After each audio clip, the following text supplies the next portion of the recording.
अस्सलाम वालेकुम व्यूअर्स, आज की इस वीडियो में हम डिस्कस करेंगे कि वर्डप्रेस है क्या और वर्डप्रेस को किस तरह से आप अपने सी पैनल पर इंस्टॉल कर सकते हैं और वर्डप्रेस किस मकसद के लिए इस्तेमाल होता है।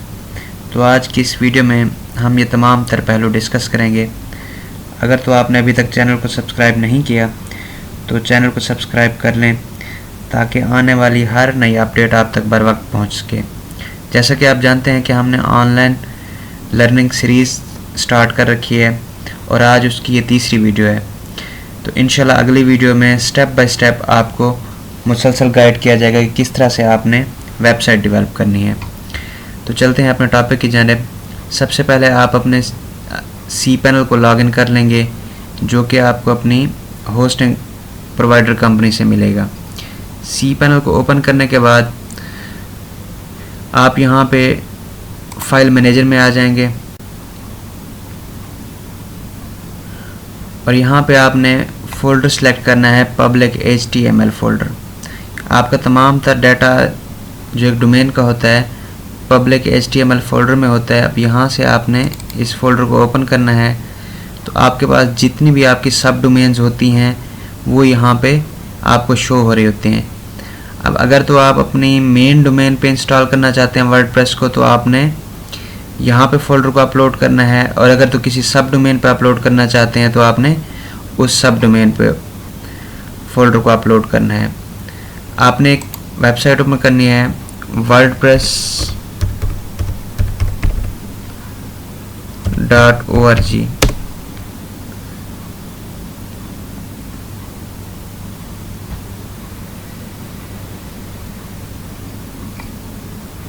यहाँ पे आपको वर्डप्रेस वेबसाइट ओपन हो जाएगी। यहाँ से आपने वर्डप्रेस को डाउनलोड कर लेना है, गेट वर्डप्रेस। अब यहाँ पे डिफरेंट वेरिएंट्स वो कह रहा है कि कौन कौन सा वेरिएंट तो आपने डाउनलोड वेरिएंट 6.6.2 को जो लेटेस्ट वेरिएंट हो आपने उसे सिलेक्ट कर लेना है। तो आपकी डाउनलोड जो है वो स्टार्ट हो जाएगी। तो थोड़ी देर में फ़ाइल जो है वर्डप्रेस की वो डाउनलोड हो जाएंगी। अब मैं इसको मेन साइट पे इंस्टॉल कर रहा हूँ तो यहाँ पे आपने अपलोड पे आ जाना है। अपलोड पे क्लिक करने के बाद सिलेक्ट फाइल्स। यहाँ से आपने वो फाइल सेलेक्ट कर देने जो आपने डाउनलोड की है, ओपन करना है। तो यहाँ पे आपके पास वो फाइल जो है अपलोड होना स्टार्ट हो जाएगी और थोड़ी देर में यहाँ पे आपके पास स्टेटस जो है कंप्लीट आ जाएगा और फाइल्स आपके मुकम्मल तौर पे अपलोड हो जाएंगी। जो ही यहाँ पे फाइल्स कंप्लीट हों आपको यहाँ पे 100% शो हो रही है, लाइन ग्रीन हो जाए, आपने गो बैक पे क्लिक करना है। यहाँ पे देखें आपको फ़ाइल शो हो रही है। आपने इस फाइल को एक्सट्रैक्ट करना है। एक्सट्रैक्ट करेंगे तो आपके पास ये फ़ाइल मुकम्मल तौर पे फ़ोल्डर जो है एक्सट्रैक्ट हो जाएगा वर्डप्रेस का। आपने इस वर्डप्रेस के फ़ोल्डर को ओपन करना है और सिलेक्ट ऑल करना है।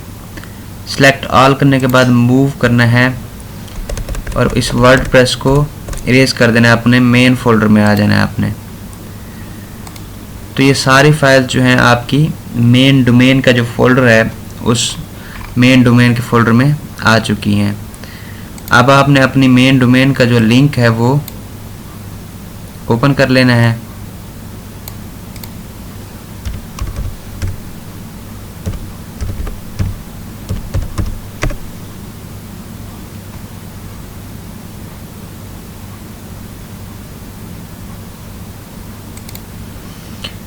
जो ही आप मेन डोमेन का लिंक ओपन करेंगे तो यहाँ पे आपके पास वर्डप्रेस का इंस्टॉलेशन विज़ार्ड आएगा। तो सबसे पहले आपने लैंग्वेज सेलेक्ट करनी है, जो आपकी लैंग्वेज हो। लैंग्वेज को सिलेक्ट करने के बाद आपने कंटिन्यू पे क्लिक करना है। अब यहाँ पे आपके पास welcome to WordPress, before getting started you will need to know the following items. अब इन 5 चीज़ों का आपके पास होना ज़रूरी है। डेटाबेस का name, database user name, database का पासवर्ड और डेटाबेस होस्ट। उसके बाद टेबल प्रीफिक्स कि अगर आप किसी और एक्सटेंशन पे करना चाहते हैं तो उसका प्रीफिक्स।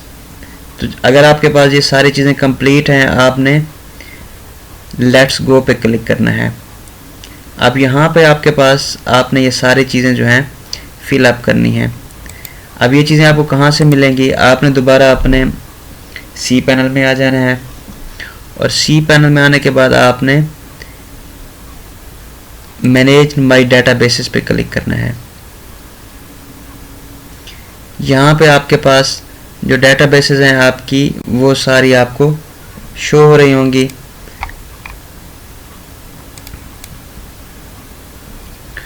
तो यहाँ पे आपने डेटाबेस का नेम हम लिख देते हैं टेस्ट क्रिएट डेटाबेस।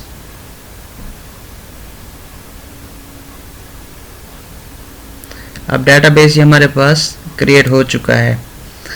अब एक सेगमेंट हमारा कंप्लीट हो चुका, हमारे पास डेटाबेस का नेम आ चुका। अब हमारे पास हमने एक यूज़र भी ऐड करना है। यूज़र को भी हम टेस्ट कर देते हैं और उसका पासवर्ड हम दे देते हैं, कोई भी पासवर्ड।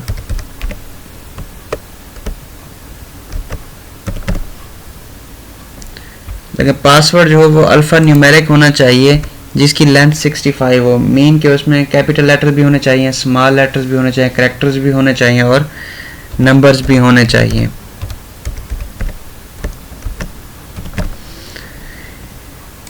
Create user.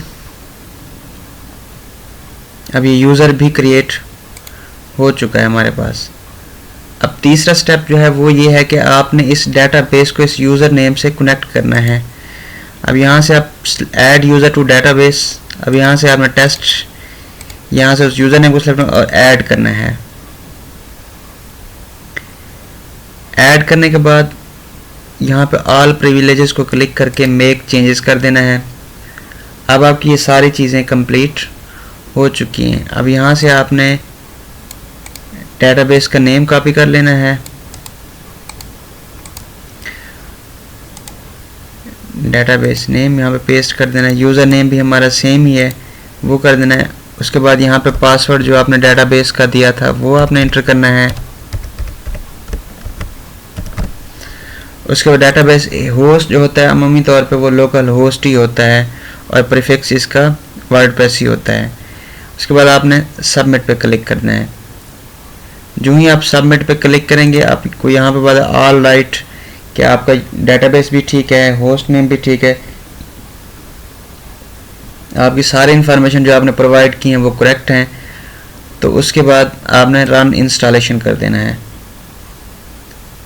उसके बाद आपने वेबसाइट का वो आपसे टाइटल मांग रहा है कि किस साइट की आप बना रहे हैं, तो हम टाइटल दे देते हैं टेस्ट और यूज़र नेम हम उसका देते हैं एडमन और पासवर्ड भी दे देते हैं हम